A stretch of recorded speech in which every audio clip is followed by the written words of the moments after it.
1984 सिख कतलेआम मामले दे नाल जुड़िया होया एक वड्डा अपडेट आ रहा है, तुहाडे नाल साझा कर दईए। सज्जन कुमार उत्ते 1984 सिख कतलेआम दे एक मामले च बरी कीता गया। दिल्ली दी राउज एवेन्यू कोर्ट ने सज्जन कुमार नूं बरी कर दिता है। यह फैसला लिया गया है दिल्ली दी राउज एवेन्यू कोर्ट दे वल्लों। जनकपुरी ते विकासपुरी च 2 लोकां दी मौत हुई सी ते इसे ही मामले दे विच जिथे कार्रवाई चल रही सी तो उसे ही मामले दे विच एक फैसला सुनाया गया है। दिसंबर 2025 के मामले दे विच बहस पूरी के गलों में टैर डाल रहे थे और जल रहे थे। जो इनके वर्कर थे वो बोल रहे थे ये सरदार डांस कर रहा है, सरदार डांस कर रहा है। अगर तुम्हारे बेटे के गले में ऐसा ही हार होता तो हमारे सिख भाई भी कहते कि डांस कर। हमारे सिख दयालु हैं, हमारे सिखों की बराबरी नहीं कर सकता। इससे पूछा जाए जब कत्लेआम हो रहा था कहाँ पे था, इसे पूछा जाए।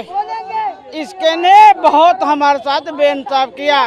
नांगलोई, पीरागढ़ी, सुल्तानपुरी, इतना इसने बेशुमार इसने फूड गांव सारा इधर से आके टूट पड़ा सिखों पे। सज्जन कुमार कह रहे हैं कि ऐसा कुछ करने का तो क्या वो ऐसा करने के बारे में सोच भी नहीं सकते। कैसे नहीं सोच सकते?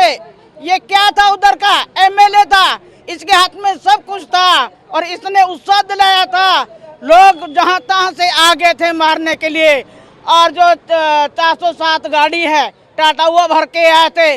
किसके हाथ में डंडे थे, किसके हाथ में पेट्रोल था, किसके हाथ में टायर था और हो करते हुए घूम रहे थे सिखों के पास। जगर नजर आ गया एक सिख का कोई बच्चा जा रहा, पकड़ो पकड़ो पकड़ो, मारो इनको मारो।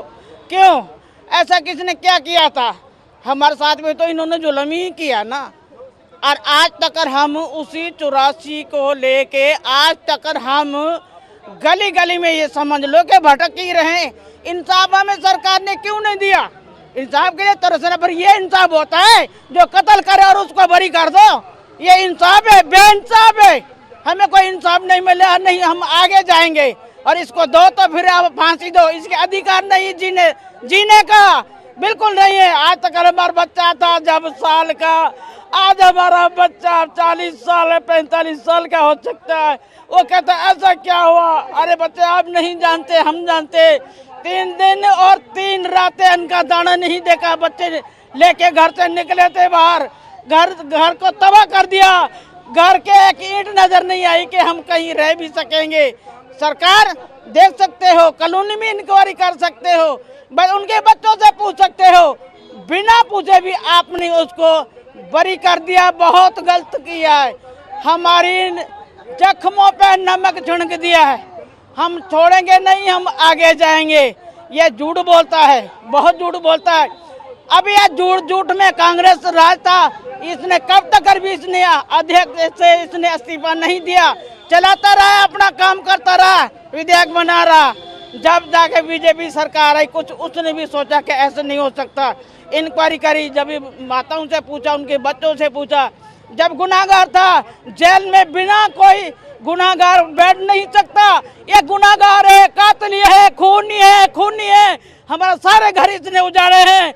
हमारी बेटी बहनों को बेवाह बना दिया, बच्चों को अनाथ कर दिया, घर से बेघर कर दिया। तो क्यों नहीं गए? दोषी है और आज भी है, कल भी है। इसको अब हम फांसी की मांग करेंगे और इसको फांसी दी जाए। ऐसे नहीं काम चलेगा। ये बरी करने वाला आज भी करेंगे, कल भी करेंगे। जज साहब ऐसा नहीं होना चाहिए, ऐसा नहीं होना चाहिए। हम इंसाफ के लिए रो रहे, तरस रहे। हमें इंसाफ चाहिए, इंसाफ चाहिए जी। आज कोर्ट ने उन्हें बरी किया है तो कोई भी इल्जाम साबित नहीं हुआ और एक्विटल हो गया है। हम विकास जानना चाहेंगे कि कहाँ का मामला था? ये था विकासपुरी और जनकपुरी पुलिस स्टेशन का था। 2 केसेस थे, 2 दिन में बने थे। एक 31 तारीख का, एक 1 तारीख का। तो उसके अंदर 302 तो हम पे लगा नहीं था, प्रेजेंस वैसे साबित नहीं हुई थी। तो हमारा केस था कि दे हैव टारगेटेड हिम। इससे पहले जितने भी गवाह ये लाए हैं, ये पहले गवाह हो चुके थे। इन सब गवाहों ने आज से 36 साल पहले कहीं टाइटल इसका सज्जन कुमार जी का नाम नहीं लिया। एक भी गवाह नहीं, और एक भी नया गवाह नहीं है। 32-36 साल के बाद आके इन्होंने नाम लिया। तो कोर्ट का फाइनल ऑर्डर तो अभी हमने देखा नहीं। तो मेरे हिसाब से क्योंकि वारंट ऑफ एविडेंस है, वही लोग हैं, वही फ्रेश एविडेंस है, नहीं है कोई फ्रेश एविडेंस और फ्रेश वर्जन है। फ्रेश स्टोरी है इनको टारगेट करने के लिए, वेयर दे हैव फेल्ड।